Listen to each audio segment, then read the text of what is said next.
The NCAA baseball transfer portal closed last night. Tennessee had no more defections. We got earlier today the Ross Kivett bomb. That means we are on commitment watch. Question is, who is it? I'll get into that in a minute. Make sure you hit that like, that share. If you have not already, hit that subscribe button for the latest updates. It is free along the way. It is free. So appreciate all your support along the way.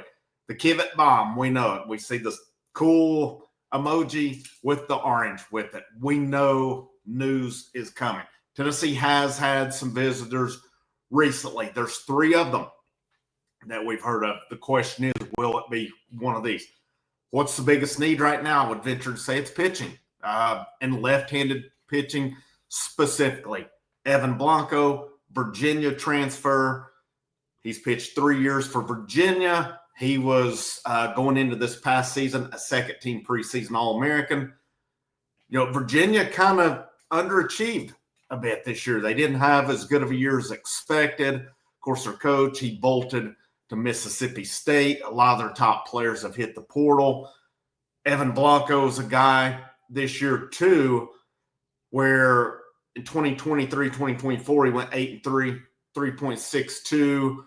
Says he threw 99 in a third innings. He had 99 strikeouts on the year.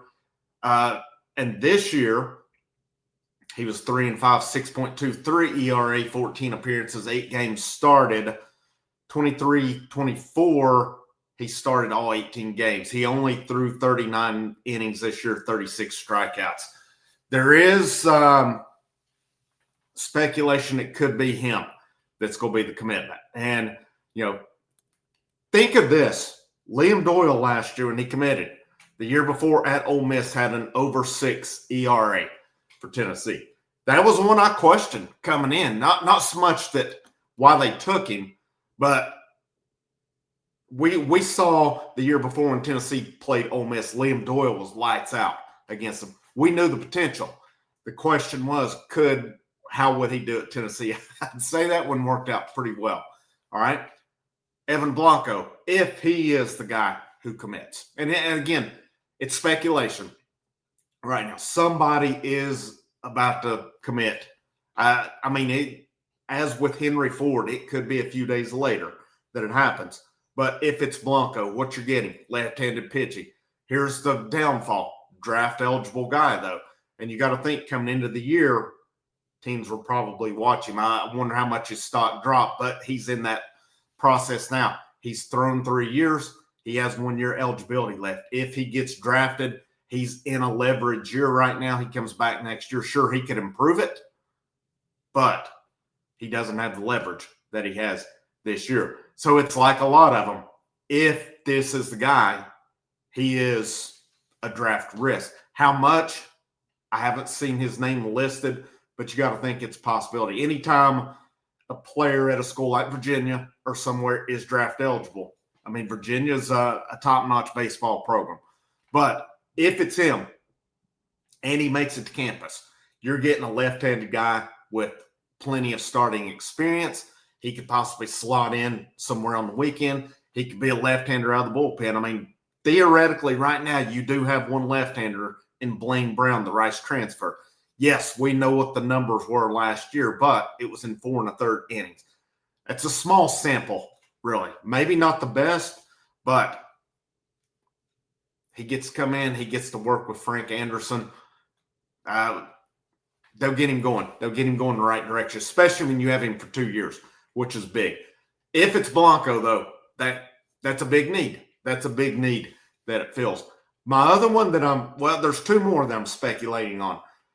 One is Brody Purcell, pitcher for USC. He is a right-hander.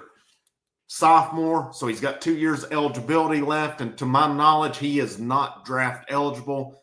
My hope is Tennessee can get both of these guys, Blanco and Purcell. It would be big for them. Purcell's numbers were pretty impressive this past season. 2.11 ERA, he went 3-2 in 27 appearances. He had 4 saves, 42 2/3 innings, 26 hits, 12 runs, only 10 were earned, 51 strikeouts to 19 walks. Opponents hit 177 against him. That's some pretty impressive numbers for him. And he would be a guy who would slot in. Again, he's got closing experience. Perfect.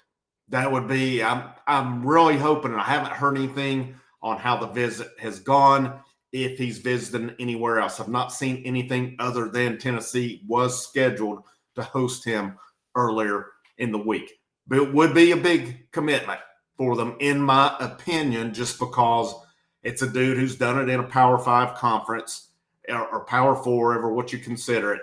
Now, he's done it in, the Big Ten's not the ACC. It's not the SEC. It's still, USC has still got a pretty strong track record of having a good baseball program, though. That would be a nice pickup for Tennessee. It would add more depth in what I feel is shaping up to be a really good pitching staff next year. I'm not going to go out and make the claim this will be the best Tony Vitello pitching staff. I looked a little silly this year by making that claim. But I'm really liking how it's starting to set up. Now, a lot of it's going to depend, too, on what happens with the draft in a couple weeks, who makes it from the high school class. Pretty good. We got a pretty good idea who from the current team will get drafted on it. One guy I think's interesting. I think he gets drafted and won't be back. But Brandon Arvidsson has multiple years of eligibility left. Let's just say if he came back, he has a couple years of eligibility left. He picks up where he left off to end the season. His draft stock is going to go way up. His bonus is going to go way up, and he's still got leverage. I'm not saying that's one to watch, but I think that's an interesting one as well, depending on if he has a number where he gets drafted. But him being a left-handed pitcher, the way he finished the year, I have a hard time believing he'll be back on campus next year. One more visitor they had, and this one's interesting, but even if he commits, I would put no stock in this one. Ethan Conrad, Wake Forest. Now, his year was shortened last year, but he is considered a first-round prospect for the draft. He is considered a first-round draftee coming up. He only has 1 year eligibility left after this one. I would put – he was on campus. It was reported. I'm not sure who broke it originally. I saw Eric Kane, Mike Wilson, and Ben McKee all put that out there. So I don't know who was the originator of breaking that. But Ethan Conrad, outfielder from Wake Forest, on campus. And people ask sometimes, why spend the time on these guys if they're not going to make it to campus? Number one, you don't know for sure that they won't. If they're looking around, what's the worst could happen? You get them in the fold. I don't think you rely on them. I don't think you put them in to where we're dead set. We're relying on this guy to be in, because you're setting yourself up for failure on that. But you take them, get them in the fold. If something happens, they make it to campus, great. If going in, they may not. I don't really think you're losing anything unless you recruited specifically for them to be there and then they decide to go to the draft on it. Conrad's numbers last year, not a lot on him. Like I said, his season got shortened.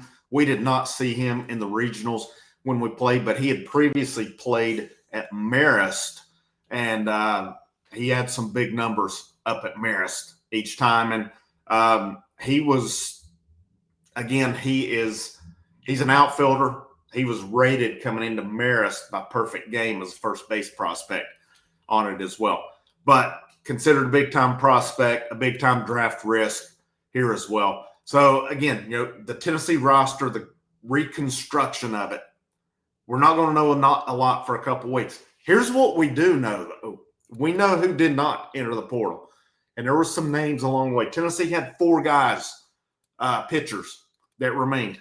Tegan Coombs, Braden Krenzel, Anson Siebert, Nick Abraham. All these guys are back. They are in the fold. Fielding-wise, I've seen it too that they were looking for an infielder. If these guys progress, man, you take a guy like Ariel Antigua. He is playing for Burlington in the Appalachian League. 6 hits here recently. If they can get his bat going, and I know the errors were up last year, and people like to point that out to it.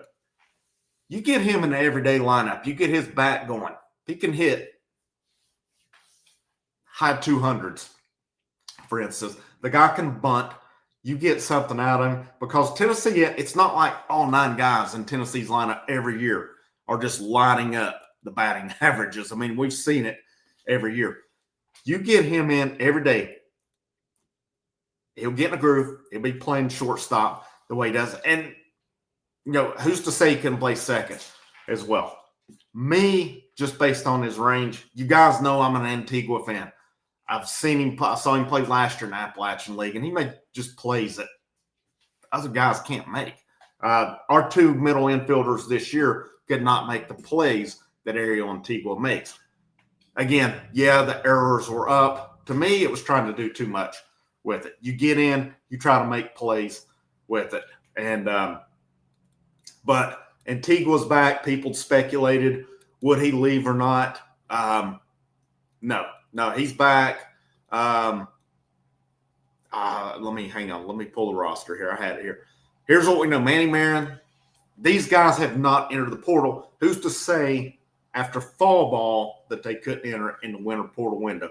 Antigua, Marin, I'm not including guys I think will get drafted. Abernathy, Newstrom, Grimmer, Hunter High. I've got those guys coming back. I'm just going to go through Tegan Coons, Stone Lawless, Levi Clark, Braden Krenzel, Anson Siebert, Jackson Walker, Nick Abraham, and if I forget somebody, I think that's pretty close to it. Yeah, there could be one of these guys that I've forgotten is coming back. But those main guys, that's going to make up a lot of your core, plus the guys coming in right now. And, of course, like I said, with these transfers, there are draft risks. With the high school class, there are draft risks. With Tyler Myatt and Matt Barr, those are draft risks. Definitely Matt Barr. I'll be shocked if Matt Barr makes it to campus. But this team is shaping up nicely. And, again, I'm kind of getting repetitious here, and I'm going to wrap up here, but we will know more in 2 weeks. But at some point today, it seems, and it could be, again, here in the next couple of days, Tennessee's on commitment watch. Anytime we get the Kivett bomb, it's coming. It's not a matter of if, it's a matter of when. Thanks for tuning in. Frank, House of Orange Sports Channel. Have a great day, and I'll see you when I see you.